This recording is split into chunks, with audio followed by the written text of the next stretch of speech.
Anytime that you want to learn a new jazz standard, it becomes important as a jazz pianist that we use the best harmonization ideas we can.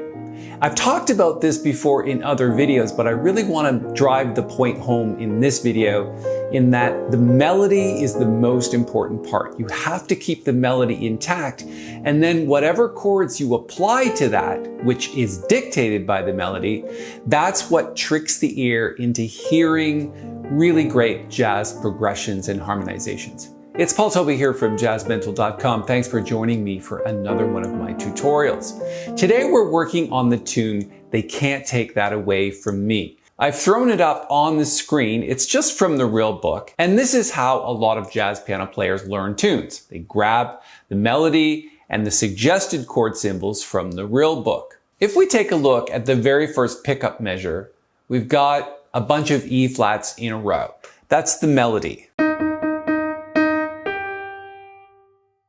So it becomes important to accentuate that melody, but I think it's also important to figure out the proper chord progression in order to get to E flat. And if you know beforehand that basically 85% of jazz is made up of 2-5-1 progressions, what we might do here is do a 2-5-1 of E flat, but turn it a little bit to accentuate the melody and hear interesting ideas and chord progressions.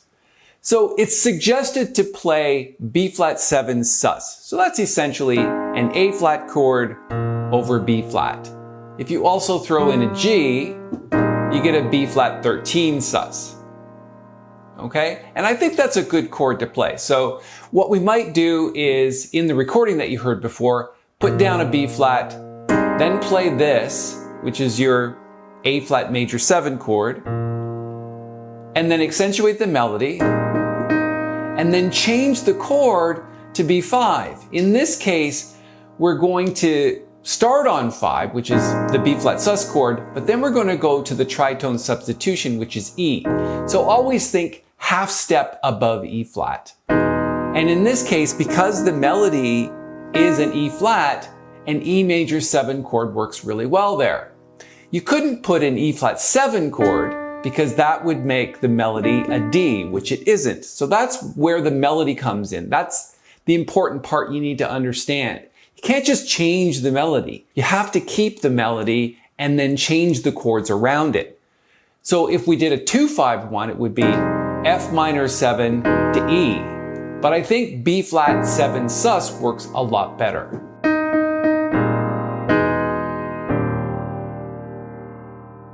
I hope you can hear that. Now that's a really nice progression.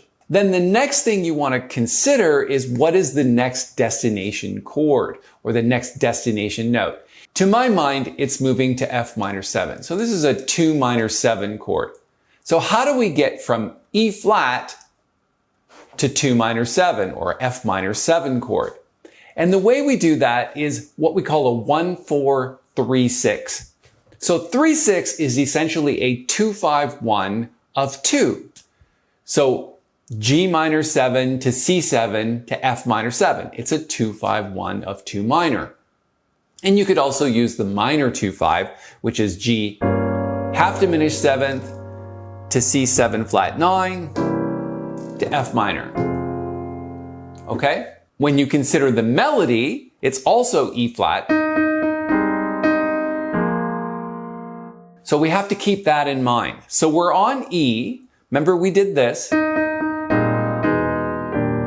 Now we're going to go to 4 before the 3-6. So 4 is A flat.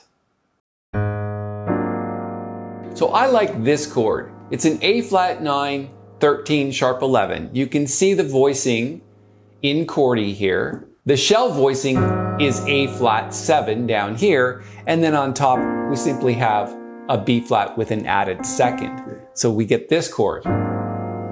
The reason why that chord sounds so great is because it contains not only a tritone, but it's got it voiced in fourths. So you'll notice that this is a tritone, but then there's a perfect fourth on top. So we've gone from 1 to 4, then we're going to go to 3. So 1, and going to 3. And in this case, we're going to use G minor 7. Why? Because we're moving down in half steps. So we went from A flat 7 or A flat 7 with a 13 and a sharp 11, but we're going down in half steps. The top note goes down a whole step, but basically the rest of it is half step. So it sounds nice to do things like that.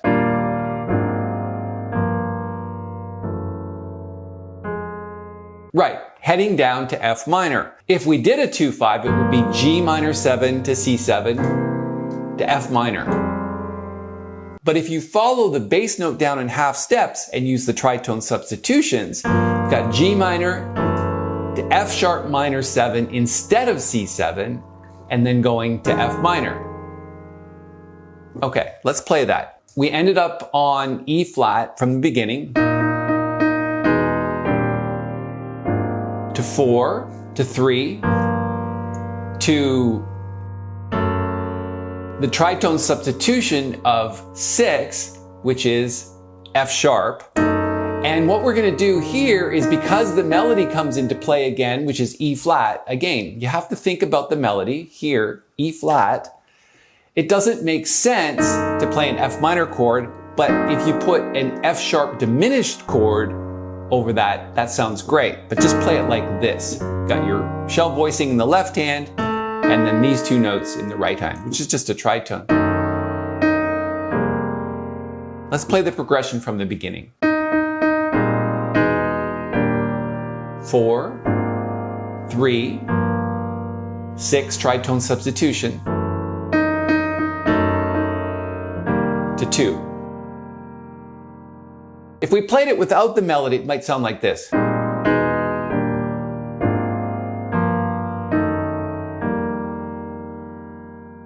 Now, the reason why that sounds great to the ear is not just the fact that the chords are like voiced in fourths, and there's flat 9s and sharp 11s and 13s and all kinds of extensions. It's basically movement down. Half step down to G, half step down to F sharp, half step down to F.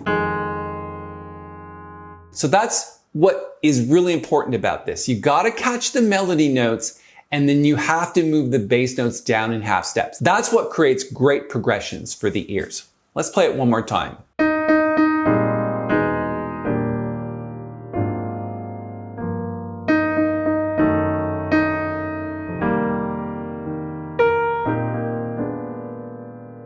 Let's do one more. B flat 7 sus 4 heading to B flat minor. So think about B flat minor as a destination chord, and then again, think about a 2-5 in front of that. So that would be typically C half diminished 7th to F7 with a flat 9. Okay? But we want to move the bass down in half steps and keep the melody. So we've got B flat sus 4.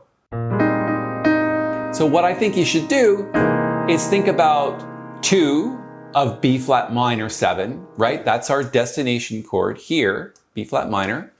Think about 2 minor, but change the chord. So we've changed it for the melody note to be E flat, but we've got a C7 sharp 9. So if you think about C7 here with the sharp 9, you get this chord, throw in a flat 13, you get this chord, or sharp 5. Okay? And then go to B, 7, or it could be B major 7.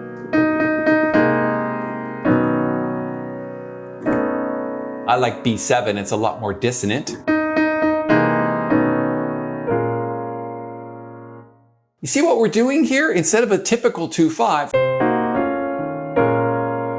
to B flat minor, we're doing C7, sharp 9, sharp 5, to B7, going down a half step.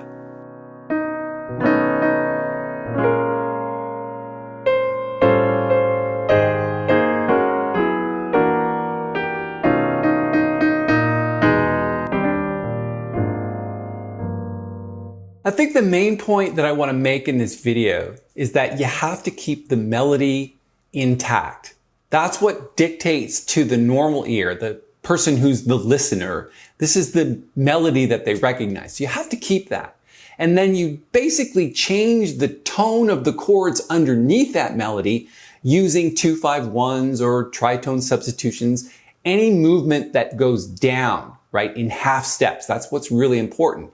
Keep the melody, move the bass notes down in half steps, and match the chords to both of those. This is how we learn tunes. We want to be able to play progressions that are different and really sound great to the ear than most other jazz pianists. I hope this video was helpful to you. Thank you so much for your time. If you liked it, just reach down, hit the little thumbs up button. It really helps us here at the channel. And if you want to subscribe, hit the little bell and we'll notify you of all the upcoming tutorials that we're making. And recently I've done some videos on how Bill Evans approaches harmonizing melodies. If you want to check those videos out, I suggest you go to this one next.